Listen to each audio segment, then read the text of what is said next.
به هر دین آسمانی یا اعتقادی باستانی که نگاه بیاندازید، یک چیز قبل از قیامت و آخر زمانشان همیشه مشترک است. یک صدای وحشتناک که تمام آسمان را فرا گرفته و شنیده خواهد شد. اسلام به آن سور اسرافیل میگوید. مسیحیان از نواخته شدن 7 ترومپت توسط 7 فرشته قبل از آرماگدون سخن میگویند. در اساطیر شناسی اسکاندیناوی، آخرالزمان راگناروک با دمیدن هایمدال بر شیپور گالارهورن آغاز خواهد شد و این مثال‌های بیشمار به همین شکل ادامه می‌یابد. با اینکه انسان‌ها قرن‌هاست این صدا و روایت‌ها را صرفاً داستان‌های نمادین می‌دانند، اما در سال‌های اخیر پدیده ناشناخته و اسرارآمیز سراسر جهان را فرا گرفته که بی‌شباهت به صدای این شیپورهای آخرالزمانی نیست.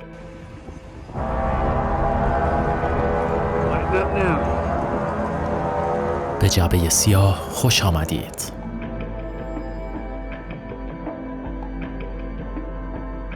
مفهوم یا قالب صداهایی از آسمان یا غیب نقش بسیار پررنگی در دین‌های آسمانی و اعتقادات پیروان آن دارند که البته با وجود تمام تفاوت‌ها همگی یک معنی مشترک می‌دهند: ویرانی و پایان. شوفار یعنی شیپوری ساخته شده از شاخ قوچ در دین یهودیت جایگاه و اهمیت ویژه‌ای دارد، چون آن را سمبل و نمادی از برقراری ارتباط خداوند با آنها می‌دانند. از این رو خاخام‌ها در روش هشانا یعنی سال نو یهودی و یوم کیپور یعنی روز آمرزش با دمیدن بر شوفار به یهودیان یادآوری می‌کنند که همواره تحت نظر خداوند بوده و باید به دستورات او عمل کنند و به نحوی هشدار می‌دهند که روز پایان و قیامتی در پیش است و باید برای آن آماده شوند. در اسلام و مسیحیت اما اتفاقات پس از شنیده شدن صدای شیپور کمی ترسناکتر است. طبق باور مسیحیان در ترومپت اول تگرگی از آتش و باران خون شروع به باریدن بر روی زمین می‌کند. در ترومپت دوم شیئی به مانند کوهی سوزان با زمین برخورد کرده و 2/3 آبها به خون تبدیل خواهد شد. به همراه ترومپت سوم ستاره‌ای از آسمان درون اقیانوس‌ها افتاده که تمام آبهای جهان را به تلخی زهر خواهد کرد و با دمیده شدن هفتمین و آخرین ترومپت قیامت برپا شده و حکومت خداوند بر روی زمین و روز قیامت انسان‌ها آغاز خواهد گردید.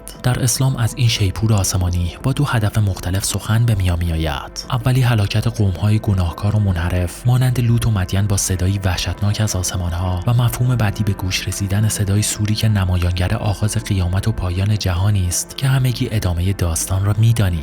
در اساطیر شناسی اسکاندیناوی و نورس که پیدایش آن به هزاران سال قبل از مسیحیت و اسلام باز می‌گردد نیز به یک قیامت و آخرالزمانی بزرگ اشاره می‌شود، روزی که در آن تمام موجودات و حتی خدایان نیز نابود خواهند شد. راگناروک. طبق این باور قبل از آغاز جنگ نهایی بین خدایان و دیوها، هایمدال نگهبان همیشه بیدار بیفروست بر شیپور گالارهورن دمیده و تمام خدایان و قهرمانان را به نبرد نهایی با دیوها فرا می‌خواند. این جنگ به حدی بزرگ خواهد بود که زمین را به ویرانی کامل و عالم هستی را تحت تأثیر قرار خواهد داد. اما هر چقدر هم که راگناروک وحشتناک به نظر برسد، به معنی پایان کامل جهان نیست، چون پس از آن خدایان بار دیگر پاک زاده شده و عصر زرینی جدید آغاز خواهد شد. شباهت بیش از اندازه داستان‌های اساطیری باستانی با روایت‌های ادیان به نظر شما هم زیاد جالب نیست؟ از این رو چه انسان معتقد و دینداری باشید یا نه، با توجه به تمام این داستان و روایت‌هایی که قرن‌هاست در ذهن تمام بشریت جا شده، مطمئنا شنیدن صداهای عجیب از آسمان که مشخص نیست منشأ آن کجاست بسیار وحشتناک خواهد بود. پس اگر تا به امروز در چنین شرایطی قرار نگرفته اید، به صراحت میتوان گفت که انسان بسیار خوششانسی هستید.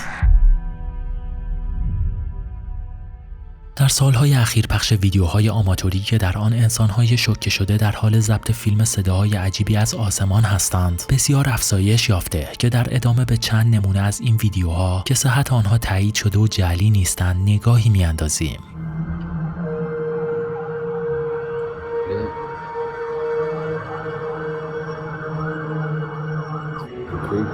در حالی که اکثر این صداها قالبی ملودیک و موسیقی وار دارند که شاید اصلا ترسناک نیست.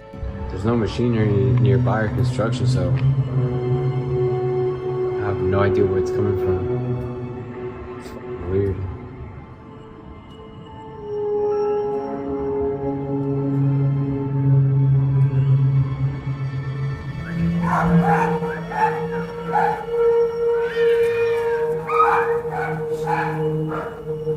اما صدای ترسناک این ویدیو از سن آنتونیو مردم محلی و بینندگان میلیونی آن را پس از انتشار وحشت زده کرد.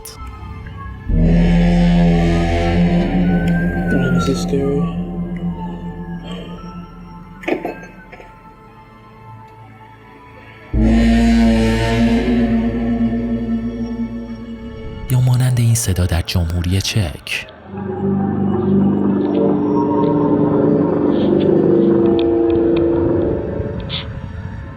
و چند هفته بعد در ایرلند.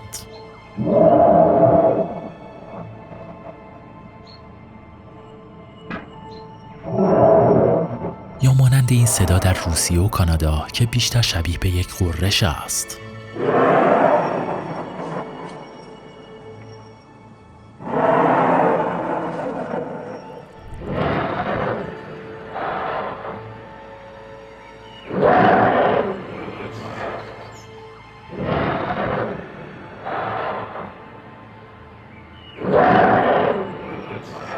با گسترش این پدیده در اینترنت و افکار عمومی، مردم نام اسکای ترومپتس یا شیپورهای آسمان را بر روی آنها گذاشتند که هیچ دلیل منطقی برای توضیح آنها وجود نداشت. از این رو تئوری و فرضیه‌های بسیاری در خصوص اینکه منشأ این صداهای عجیب و ترسناک از کجاست به میان آمد. برای مثال برخی از دانشمندان بر این باورند که این صداها از پدیده‌های آب و هوایی خاص مانند وزش باد یا رعد و برق نشأت می‌گیرد، ولی بعدها شیپورهای آسمان در آب و هواهای مختلف نیز اتفاق افتاد، حتی در آب و هوایی صاف و آفتابی. در ادامه این صداها با فعالیت‌های زمین‌شناسی و حرکت صفحات آن مرتبط دانسته شد.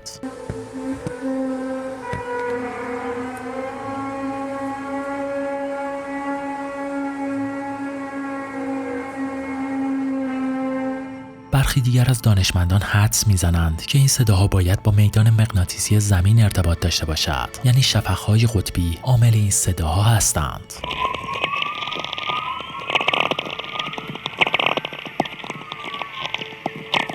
اما حقیقت این است که در واقع هیچ کس نمی‌داند که چه چیزی باعث ایجاد صدای شیپورهای آسمان می‌شود. البته این صداها تنها صداهای غیرقابل توضیحی نیستند که از آسمان به گوش می‌رسد.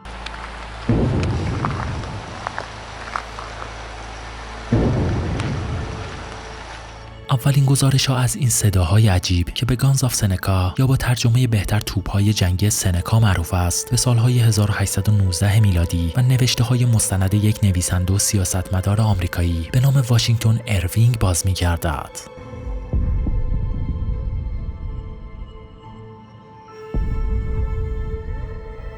دانشمندان به این صداهای مرموز آسمان لرزه میگویند که شنیده شدن آن با پریودهای مختلفی در سراسر جهان گزارش شده است.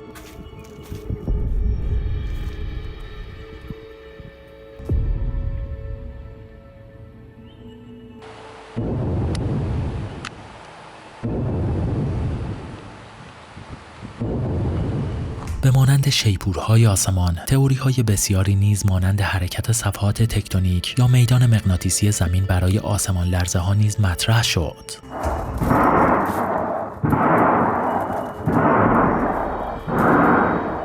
اما هیچ یک جوابی منطقی و علمی برای توضیح این پدیده‌های ناشناخته نبودند. تنها چیزی که بین این دو پدیده کاملا یکسان بوده، رخ دادن آن در یک پریود زمانی تصادفی و سپس متوقف شدن آن برای چندین سال بود. دقیقاً به مانند به گوش رسیدن یک صدای عجیب و شدیداً آزاردهنده در مناطقی خاص که افراد بدشانس بسیار کمی قادر به شنیدن آنها بودند.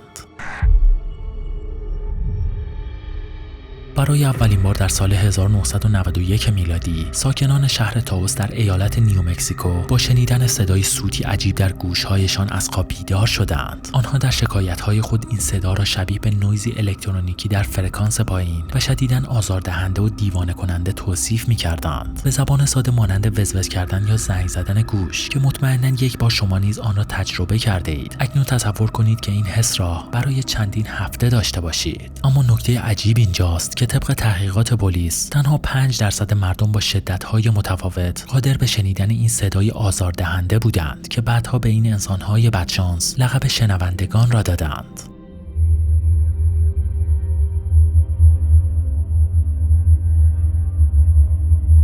با شدت گرفتن بیشتر موضوع، مسئولان ایالتی، آزمایشگاه ملی لس آلاموس، آزمایشگاه ملی ساندیا، آزمایشگاه نیروی هوایی فیلیپس و دانشگاه نیومکزیکو را مأمور کردند تا با قرار دادن تجهیزات بسیار پیشرفته در مناطقی که شدت این پدیده بیشتر بود، راز این صداهای عجیب را کشف کنند. اما با وجود مطالعات و تحقیقات گسترده، آنها موفق به کشف منشأ آن نشدند. تنها اطلاعاتی که آنها به دست آوردند این بود که با آغاز این صداهای عجیب، سطح میدان الکترومغناطیسی محیط نیز شدیداً افزایش می‌یافت. پس از چندین هفته در حالی که این تحقیقات همچنان ادامه داشت، ناگهان در یک صبح صداها به کلی از بین رفت. اما چند سال بعد همین پدیده این بار با شدت بیشتری در ویندزور کانادا ظاهر شد، به شکلی که خبرگزاری‌های کشور و منطقه تماماً به این راز ناشناخته پرداختند. It's an unsolved mystery keeping this neighborhood awake at night. Sounds like 50 trucks starting up when it's very loud. Profoundly annoying. As you hear the noise, it's hard to make out what it is. What does it sound? شدت این صدای سودمانند به حدی زیاد بود که طی 24 ساعت 22,000 شکایت در این خصوص ثبت شد. نکته عجیب ماجرا اینجاست که این بار افراد ناشنوا نیز قادر به شنیدن آن بودند. آنها این صداها را به شکلی ارتعاشاتی شدید در وجودشان حس می‌کردند. Sunday it was at its peak and it was vibrating. You could feel it through your body. And then it starts to die down again and then you feel it building up again. پس از آن در طی سالهای بعد این پدیده به نیوزلند، روسیه، استرالیا، آفریقای جنوبی و بخش بزرگی از اروپا نیز گسترش یافت. انسان‌ها برای تسکین و در امان ماندن از این پدیده دیوانه کننده، شاید باور نکنید، از کلاه‌های قیفی فویلی که برای مسخره کردن انسان‌های معتقد به تئوری‌های توطئه و قفس فارادی استفاده می‌کردند و جالب اینجاست که کاملاً هم مؤثر بود. در آن سال‌ها زمانی که توضیحی منطقی از سمت دانشمندان و مقامات رسمی کشورها در این خصوص ارائه نشد، انسان‌ها سریعاً انگشت اتهام را به معروف‌ترین آزمایش با بالاترین پتانسیل گرفتند: پروژه هارپ در آلاسکا. مطمئناً اگر ویدیوی ما در خصوص پروژه هارپ را دیده باشید، با تمام این اتهامات و حواشی‌ها آشنا هستید. به همین دلیل در این ویدیو وارد آن نمی‌شویم. تا اینجا تنها تعدادی از صداهای مرموز گزارش شده در زمین و آسمان را شنیدیم. اما وقتی شروع به گوش دادن به زیر آب کردیم، پدیده‌ها واقعاً بسیار عجیب‌تر از قبل شد. بیش از 70 سال است که انسان با شبکه‌ای از میکروفون‌های پیشرفته که با آنها هایدروفون میگویند، در حال گوش دادن به صداهای مشکوک زیر دریاست که در ابتدا برای کشف موقعیت و جستجوی زیردریایی‌های دشمن به کار می‌رفت. در سال 1991 دانشمندان صدای تکرار شونده عجیب و غیرقابل توضیحی را در اعماق اقیانوس‌ها کشف کردند که نام آبسویپ را به آن دادند.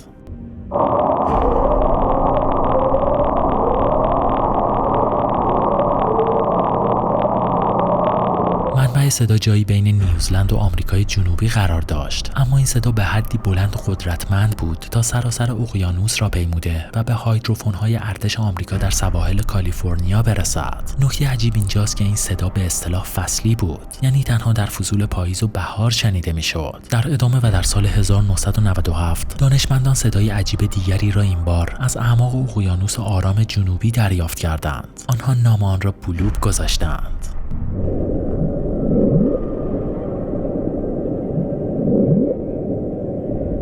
شاید این صدا به نظرتان شبیه به صدای یک حباب عادی باشد، اما موضوع تا این حد ساده نیست. این صدایی که شنیدید 16 برابر سریعتر شده. صدای اصلی بسیار متفاوت‌تر است.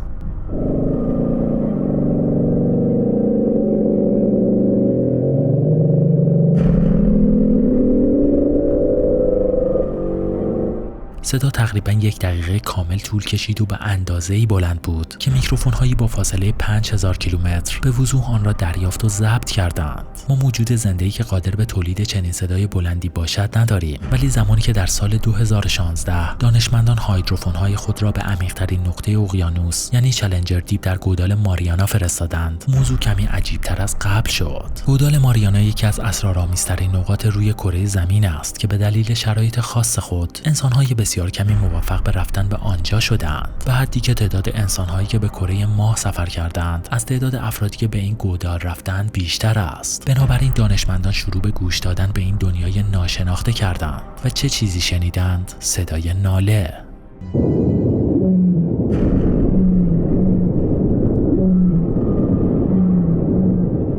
بیشتر صداهای ضبط شده از اعماق اقیانوس‌ها منشأ زمین‌شناسی دارند، اما این صدای ناله مانند با همه آنها فرق داشت و البته این تنها صدای عجیب و ترسناک ضبط شده در گودال ماریانا نبود. صدای جدید نه منشأ زمین‌شناسی داشت، نه توسط موجودی زنده تولید می‌شد. بیشتر شبیه به یک فعالیت مکانیکی بود.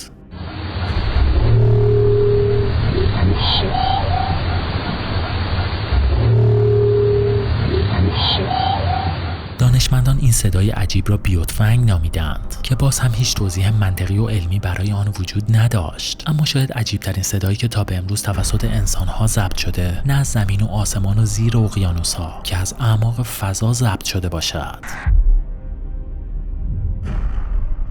در روز 15 آگوست سال 1977 اخترشناسی آمریکایی به نام جری اهمن در دفتر خود سیگنال‌های رادیویی از اعماق فضا را اسکن می‌کرد. او به طور داوطلبانه با تلسکوپ رادیویی بیگ ایر یا گوش بزرگ متعلق به دانشگاه ایالتی اوهایو مشغول به کار بر روی پروژه جستجوی هوش فرازمینی یا به اختصار ستی بود. یعنی به عبارتی دیگر جری به نشانه‌هایی از وجود حیات فرازمینی گوش می‌داد. تلسکوپ گوش بزرگ به زبان ساده سیگنال‌های صوتی فضایی را که به سمت زمین می‌آمدند به نسبت شدت و فرکانسشان تقسیم بندی و با اعدادی از 1 تا 9 و بعد از 9 با حروف A تا Z بر روی کاغذ چاپ می‌کرد. در طول سالهای فعالیت این تلسکوپ همواره شدت سیگنال‌های دریافتی آن کم و بین اعداد 1 و 2 یعنی تنها نویزهای پس زمینه ساده و معمولی بود. اما در روز 15 آگوست به یک بار دستگاه اعدادی را چاپ کرد که تمام دانشمندان را در شوک فرو برد. 6 E Q U J 5. این سیگنال 72 ثانیه‌ای پیکی با شدت 30 را ثبت کرد که در تاریخ این تلسکوپ سابقه نداشت. طبق استانداردها رسیدن سیگنالی به زمین با پیک 10 بسیار نادر و پیک 30 غیر ممکن است. ثبت این اتفاق به حدی شگفت انگیز بود که جری دور این کاراکترها را با خودکار قرمز خط کشیده و واژه معروف واو را نوشت که از آن زمان تا به امروز این سیگنال با همین نام شناخته می شود. بیش از 50 سال است که تلسکوپ گوش بزرگ به امواج رادیویی با فرکانس نزدیک به 1420 مگاهرتز گوش می دهد. این فرکانسی است که هیدروژن به طور طبیعی منتشر می کند. اما چرا؟ چون کشف سیگنالی بر روی خط هیدروژن به عنوان فراوانترین عنصر جهان منطقی ترین راه برای تثبیت وجود حیات فرازمینی محسوب می شود. یکی دیگر از ویژگی های عجیب سیگنال واو وضوح آن است. بیشتر منابع طبیعی تولید کننده امواج رادیویی مانند ستاره ها و کهکشان ها طیف وسیعی از فرکانس ها را ساطع می کنند، اما واو بسیار باریک بود که نشان می دهد توسط یک فرستنده غیر طبیعی و ساخت دست بیگانگان تولید شده است. ستی در ادامه سالها تلاش کرد تا این سیگنال را دوباره دریافت کند، اما هرگز موفق به این کار نشد. با این حال سیگنال واو حتی امروزه طبق نظر دانشمندان و ستاره شناسان محکمترین و مستندترین سند از وجود تمدن‌های پیشرفته یا همسطح ما در سایر نقاط کهکشان است. شناسایی منبع انتشار بسیاری از این صداهای عجیب و مرموز دشوار است، چون میتواند از یک هواپیما، ماشین، کارخانه یا فعالیتی صنعتی یا توسط پدیده‌هایی که توانایی مشاهده و تثبیت آن را نداریم، مانند اعماق اقیانوس‌ها، فراز ابرها و اعماق فضا نشأت گرفته باشد. البته که برای بعضی از این صداها توضیحاتی نسبتاً منطقی وجود دارد. معتبرترین توضیح در خصوص صداهای مرموز شیپورهای آسمان در سال 2011 توسط مرکز زمین‌شناسی ایالات متحده آمریکا منتشر شد که لرزه‌های آسمانی را ناشی از زمین لرزه‌هایی در عمق کم، انفجار سنگ‌های معدنی، صدای امواج سهمگین، صدای بادهای قوی، رعد و برق و حرکت صفحات تکتونیکی زمین دانست. تنها فرضیه‌ای که بیشتر دانشمندان بر روی آن اتفاق نظر دارند رعد و برق است. به باور آنها صدای رعد و برق در شرایطی خاص می‌تواند از زمین منعکس شده و با طی مسافتی طولانی که با آن کانال کشی می‌گویند در نقطه دیگری از زمین به شکل صدای شیپورهای آسمان به گوش برسد. شاید یکی دیگر از عوامل تولید این صداهای وحشتناک آنقدرها هم ترسناک نباشد. طبق مطالعات انجام گرفته این ماهی کوچک به نام ناوبان ماهی در حین جفتگیری چنان صدایی از خود تولید می کند که شاید باورش برایتان سخت باشد.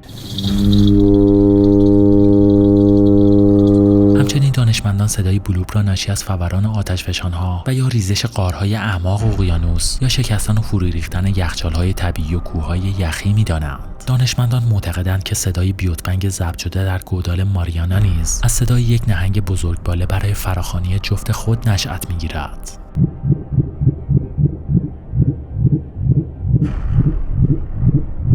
با اینکه اینکه هیچ توضیح منطقی و علمی در خصوص این صداهای مرموز و وحشتناک تا به امروز ارائه نشده، اما به صراحت میتوان گفت که در عین حال ربطی هم به آخرالزمان و پایان جهان ندارند. ولی با این حال حتی اگر انسانی مذهبی و دیندار هم نباشید، شنیدن این صداها نسبت به تعالیم فرهنگی هر منطقه میتواند حس ترس مطلق را در وجود همه ما بیدار کند. در واقع این حالت مرا به یاد جمله‌ای از یک نویسنده ژاپنی میاندازد، اینکه تمام انسان‌ها در هر جایگاهی در اعماق قلبشان روزی منتظر پایان جهان هستند.